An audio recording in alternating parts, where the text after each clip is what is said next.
presumed dead and lost at sea, so they call us black. But it's also significant reference to those stealthy priests that wore the color commonly associated with the term. The Black Wolf Clan, the Black Eagle Clan, the Black Hawk Clan, the Blackfoot Clan, right? The Black Cougar Clan, which we know today is the Black Panther Clan.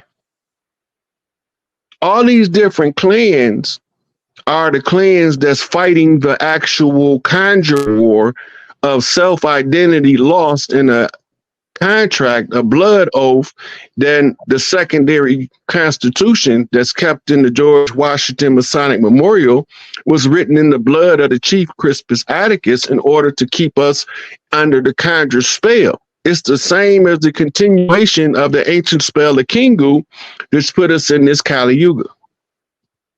When you break one, you break them all. It's cycles within cycles, and if you don't never break out the cycles, you're stuck in an infinity loop, forever repeating the same bullshit over and over until you get it right. The exit from the infinity loop is where the pieces all meet in the middle, on both sides. It's an 8 on this side. 6 over the 9 makes an 8. 69 is balance. This is why they say he stood on Pisces and Vesica Pisces. It's the same thing. 2 water signs. One is a crab and one is 2 fish. And the crab is a crip. Unless he a crip on the flip, then he's a Pyru with the C on his side. It's 2 tribal knocks in the code that we have to figure out. And all it is, the fish is, I will make you fisher of men. Well, you first got to make me a fish hook. So King James bent the I into a J to conceal who Isis was, so we'll be perpetually confused. Because if you straighten out the J, it's going to go right back to Isis. That means it's going to be returned back to mama. So you teach a man to fish, and he can eat for a lifetime. I'm a fishing motherfucker. My mama taught me to fish at an early age. The ship narrative doesn't make sense. Mm-hmm. The slave ship narrative is it defies all logic. Mm-hmm. They said we was packed in the hull of the ship like sardines, man to man, foot to head. Mm-hmm. Right? Mm-hmm. And the construction that they was using for them wooden ships back then, that's a gas chamber in 2 days.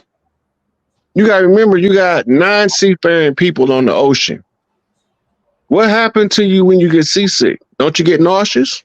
Oh, absolutely. So that means you're going to be throwing up. So it's going to be vomit. It's going to be full of vomit down there because there's a whole bunch of people that's not seafaring. Right? Then, to take it a step further, you're going to have bathrooms. Ain't no bathrooms. Same question. So where they shitting and pissing at? Back then, they used to shit on something called the poop deck. And this is where you get your term swab the deck. That means go clean the bathroom, motherfucker. There's shit everywhere.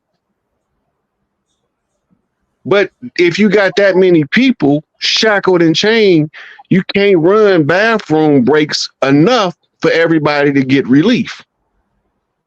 So it's going to be a whole lot of buildup of fecal matter and urine in the hull of the ship. Anybody that didn't smell hot piss know that ammonia going to be kicking. You ever smelled a bottle of ammonia?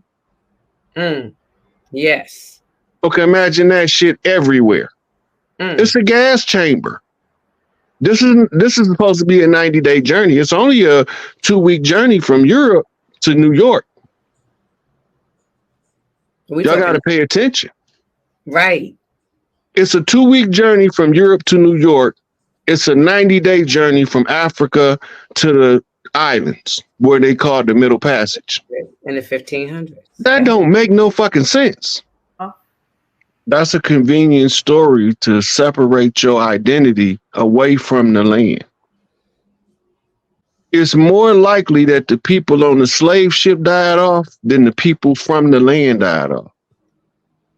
Basic logistics and basic critical thinking would tell you that. If we in the open air, they in the closed chamber. It's a difference, right? So some of us probably did die off from the diseases that the Europeans brought. They died off on this land. Why not? We And still dying from shit that they brought. Why we ain't stopped dying from the shit that they brought if we still here?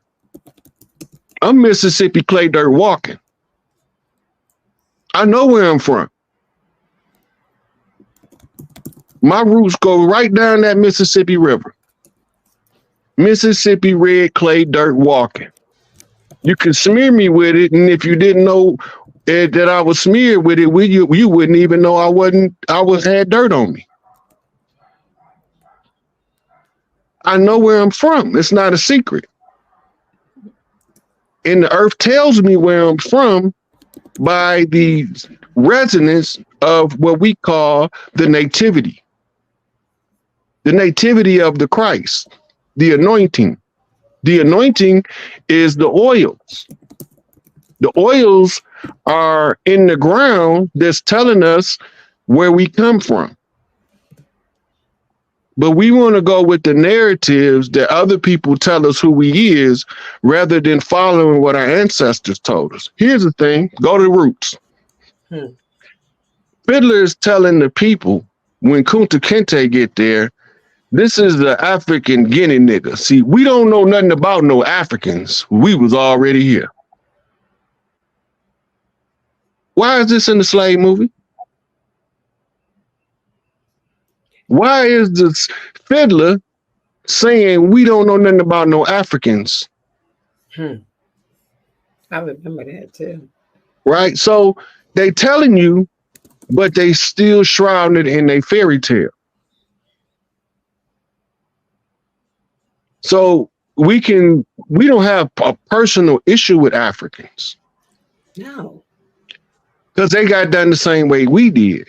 But I can tell you this, in the 1800s, they took some of us and set up a whole nation over there called Liberia.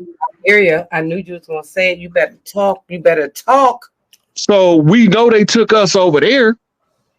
And we know that all of the Africans that I didn't talk to, none of them have it in their historical record of mass amounts of people being extracted from the land. It don't exist.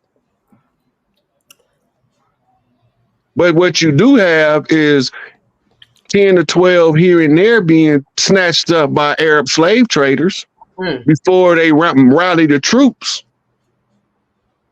Right? That's been going on long before the slave trade. The Arabs started that shit to finance it and Europe carried it out. But we didn't know that the Europeans carrying it out looked like us because they whitewashed them in the history books so we could always look at the pale face as the guilty culprit. When they just used the pale face to keep us out of institutions. So Big Mama said, don't worry about it. Bring them all over here, the ones they don't want, and we going to educate them and send them in to overrun their institutions and put the secrets out in the open. So when Noble Drew Ali came, he gave them the green light. What happened? We had something called the spiritualist movement in the 1900s, where they was doing the rapping and tapping on the tables to tell us in the future what was going on in the past. So when we picked up hip hop, we started rapping and tapping on the tables and spitting the past out in the present. It's the old conjure. That's from New Orleans.